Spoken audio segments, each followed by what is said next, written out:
해리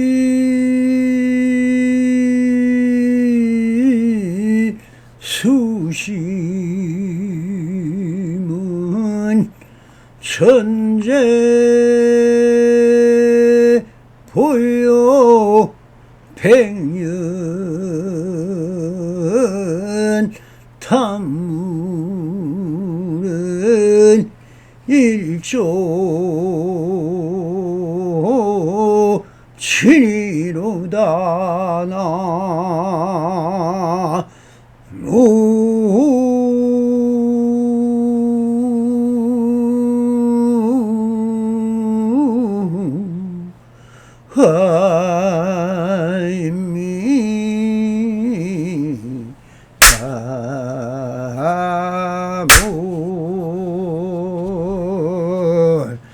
반갑습니다. 시방벗게 편만하신 우리 불보살님과 오늘도 이렇게 불불상응하옵니다.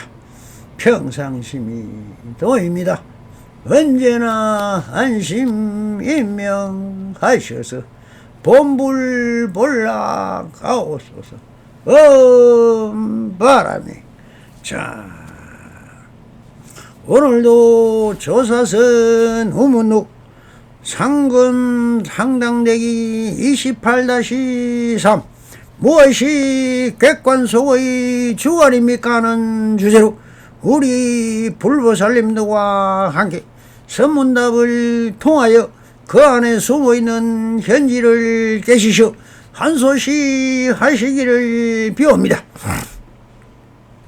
법석에 한 스님이 나와 애를 올리고 오문선사에 이렇게 물었다. 무엇이 객관속의 주관입니까? 라고 물었다. 여기서 한 스님이 물은 것은 무엇입니까? 바로 주관과 객관으로 나누어 묻고 있는 상대성 원리이며 최용의 도리인 것이니 이것은 임재로 시중 33-1에서 보설한 사빈주인 것입니다. 사빈주는 주인공은 운문선사이며 질문하는 스님은 손님인 객관인 것입니다. 이 사빈주를 다시 한번 임재로 보설 때 한 보설을 다시 한번 되새겨 보기 바랍니다. 임재로 시중 31-1 사빈주를 다시 논해 보겠습니다. 도를 배우는 벗들이요 선종의 견해로는 삶과 죽음이 돌고 도는 것이니 참선을 하는 사람들은 매우 자세히 살펴야 한다. 주인과 손님이 서로 만나면 곧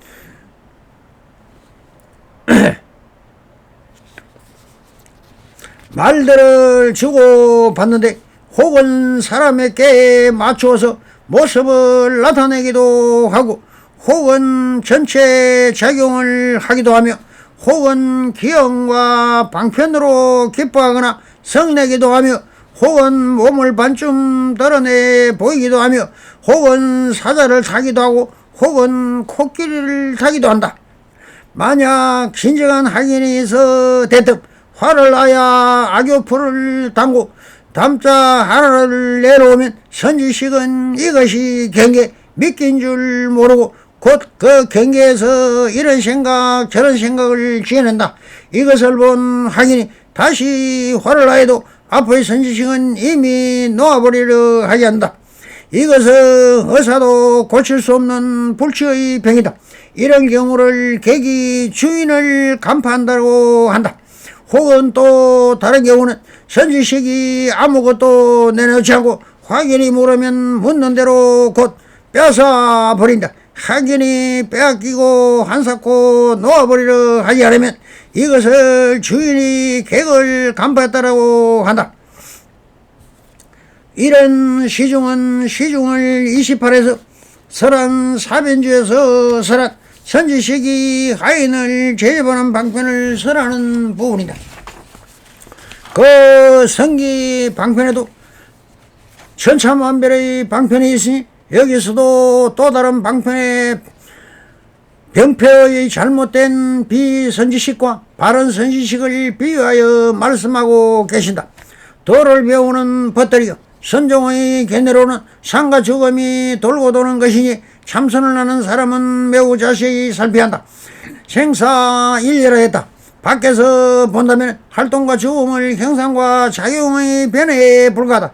그럼 이 몸의 심체가 있다면 형상이 바뀔 수 없는 것이다. 즉 형상이 사라지지 않아야 하는데 그 실상이 없는 화나 공신이라 했다. 즉 지수와 풍과 미진의 인연성숙에 의하여 모였다 사라짐에 불과하다는 것이다. 모이고 사라지면 또한 우리의 사계에서 하는 소리에 불과하다. 과학적 양자 이론이니 원자 이론에서 본다면 없다라는 것은 크나큰 착각이다. 수만 배 수억배로 확대해 본다면 분해되어 있을 뿐이며 아무리 적어도 그 성품은 그냥 가지고 있다는 것이다. 그러니 보이지 않는다고 없다는 공이다 하는 것은 사실은 공일 수가 없고 색일 수도 없다. 우리가 시각으로 분별할 수 없다고 말하지만 온 우주는 우주불변의 법칙이 있듯이 생겨나는 것도 사실은 없다. 이것이 무상의 도래이며 공도 사실 있는 것도 아니요 없는 것도 아님일 뿐이다. 이것을 마음에 대입해 본다면 참선 중에 마음을 관하다 보면 무색계 제일천 공무변천이라고 한 것은 사실은 공이 있다 없다 변한다 하지는 않는 것이다. 이것이 불생불멸이 되는 것이고 마음에서 본다면 형상과 작용을 사라지지 않지만은 본 마음의 자성은 불생불멸이요 불구부정이며 상주불변이며 우주가 다 없어도 이 자성만은 없어지지 않는다는 것입니다. 우주의 법칙과 자성의 법칙이 같기 때문에 것입니다. 그래서 자성은 자연에 있는 그대로가 여여 자연에서 왔다 하여 열애라 했으며 진실여상하다 하여 진여라 한 것입니다. 그래서 임여스님도 상과 죽음의 둘도 돌고 도는 것이라고 하시오. 그 형상과 모습 또한 변화하고 변하지 않는 그대로이지 그 자체 당체는 하나라는 것이며 죽음이나 삶이 같다는 것입니다. 그래서 이것을 실적에 보이려 어쩔 수 없이 참선 수행을 통해 내 마음을 잘 가내 보아야 한다는 것입니다. 그래서 이 무생의 도리와 우주불변의 법칙과 상주불변의 도리를 다 두드가야 마음의 실적인 진영이 자석을 밝혀야만 삼라만상인 보신과 화신을 벗어나 신법계 걸림없이 제일 중대한 생사 여탈이 되어야 진정한 대선사가 된다는 뜻을 밝히고 이렇게 말씀을 하십니다. 주민과 손님이 서로 만나면 곧 말들을 주고받는 데라고 하시오. 먼저 사변주에서 밝히듯이 선문답을 주고받는 것은 그 선사나 학연의 견치에 맞는 말과 행동으로 행하는데 그 방편을 들어 이렇게 말씀을 하십니다. 혹은 사람에게 맞추어서 모습을 나타내기도 하고 혹은 전체 작용을 하기도 하며라고 하시오. 주인이 먼저 상대를 간파하여 먼저 활이나 방을 하든가 즉 임재스님은 무조건 활을 먼저 던져 상대의 반응에 따라 대처하기도 하고 덕산스님 같으면 뻥긋하면 틀렸다. 답을 해도 30방 답을 못해도 30방이라며 몽둥이 타작은 무조건 한다. 이것은 원래 물을 말도 행동도 없는 우리는 다 부족한 부처로서 완벽한 자성을 가지고 부처이며 주인공인 참사람인데 무엇을 의문을 가지고 그것을 믿지 못해 의심을 하여 부정심으로 묻고 행동하는 것이니 그 의심과 부정심이 버리라고 때리고 고함을 치는 것이다. 이 주인과 객이 모두 받은 것은 사면주에서 다 쓰랬음도 또 이렇게 말씀을 하십니다. 혹은 기형과 방편으로 기뻐하거나 성내기도 하며 혹은 몸을 반쯤 나타내 보이기도 하며 혹은 사자를 타기도 하고 혹은 코끼리를 타기도 한다. 여기서 기현을 말씀하신다. 선문답이 사례로 말씀한 온 마음을 모아 진검성불을 해야 한다. 영웅심리랑 장난삼아 해서는 상과 죽음을 각오해야 한다. 임재스님의 말씀은 상과 죽음이란 주객이 서로 만나 법을 거래하는 경우에 이기거나 지는 일이 바로 이기는 것은 살아나는 활임금이 되지만 지배는 바로 살임금이 되는 것이다. 기현이란 석궁 스님같이 학인이 찾아오면 항상 석궁을 가지고 찾아오는 학인을 향하여 곧 쏘아 죽일 듯 하고 있으며 아무리 접근도 못했다. 그러다 삼창이랑 걸걸한 대장부가 그 앞에 는다. 지금 선사가 석궁으로 겁을 주는데 그것은 살인검이 아니냐. 그럼 나를 한번 쏘아보아라 하며 우통을 벗고 가슴을 내밀으니 쏘지는 않는다. 그때 그럼 이제 사람을 살리는 활인검이 무엇이냐 하고 그만 활을 던져버리고 내가 수십 년을 진정한 대장부를 기다렸는데 그대가 바로 대장부다 하면서 석궁을 부러뜨리며 이것이 활인검이다 한 사례같이 진정한 무의진이는 그 기회를 속지 않는 부모도 당당하게 생사를 넘나들은 기백과 어떤 환경과 여건 속에서도 자기가 주인공인 것을 사람을 찾는 것이다. 고함을 친다는 것은 임재선님같이 손님이 오면 바로 화를 나야 손님의 견체를 살펴보고 대응을 하는 것과 덕선선님같이 무조건 몽둥이로 때려쓰는 것들을 들어 설명하는 것이며 혹은 몸은 반쯤 나타내 보이기도 하며라는 것은 경계를 빼앗고 주인을 그대로 두는 경우이고 사자를 타고 하라고 하는 것은 자기의 이용을 다른 동물이나 동물들의 용맹과 성품을 나타내는 말이 사자는 무소보살의 경우이며 무소보살은 지혜의 상징이니 그 용맹과 지혜가 뛰어나므로 그 지혜를 나타내기 위하여 무소보살은 사자의 등에 올라타 행화로 그렇게 나타내는 것을 말하는 것이고 코끼리는 타기도 한다는 것은 보현보살의 행운을 들어 그 행운이 모든 동물의 요한인 코끼리가 어떤 짐승들을 다 물리치고 중생구호를 위하여 보현보살을 바라는 것을 보고 그 비유품으로 말씀하신 부분을 말씀하신 것입니다. 먼저 진정한 학일이 되어서 대뜸 화를 하여 악역풀을 담은 단지를 하나 내놓으면 선지식은 그것의 경계 믿긴 줄 모르고 곧 그 경계에서 이런 생각 저런 생각을 지어낸다.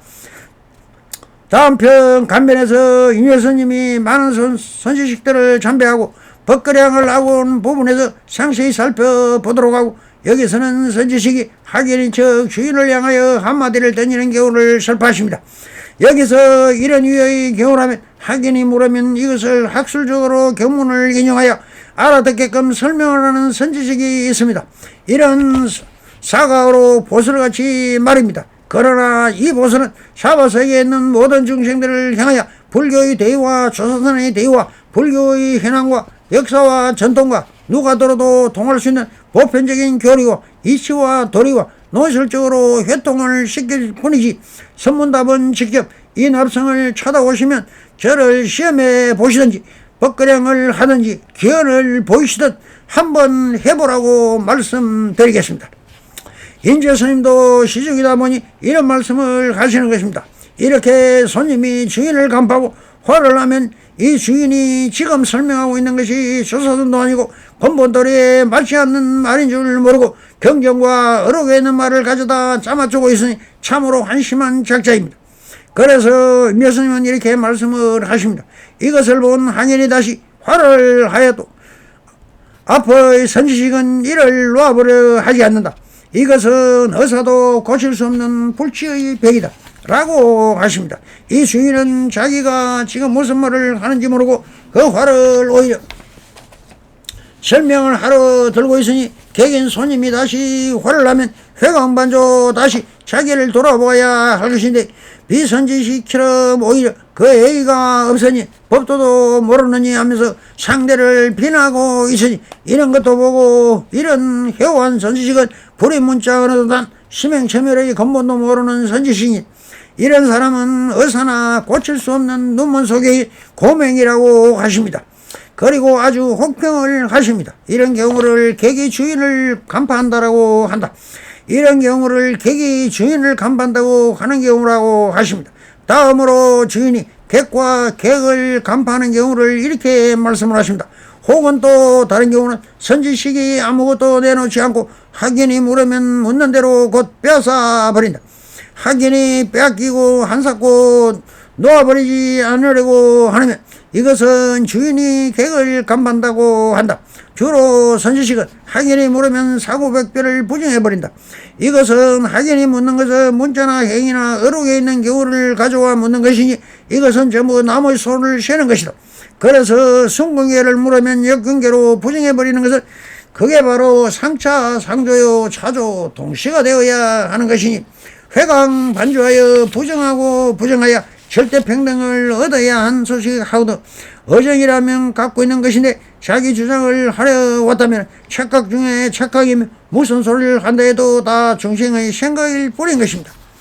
그러니 이것을 들어 주인의 객을 간파하고 하신다고 하십니다.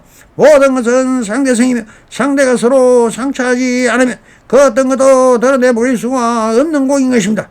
그러니 대대법으로 볼 수 있는 안목을 기르고 모든 것은 내 한 생각이 지엄인 줄 알면 모든 것은 내 마음과 하나라는 것입니다.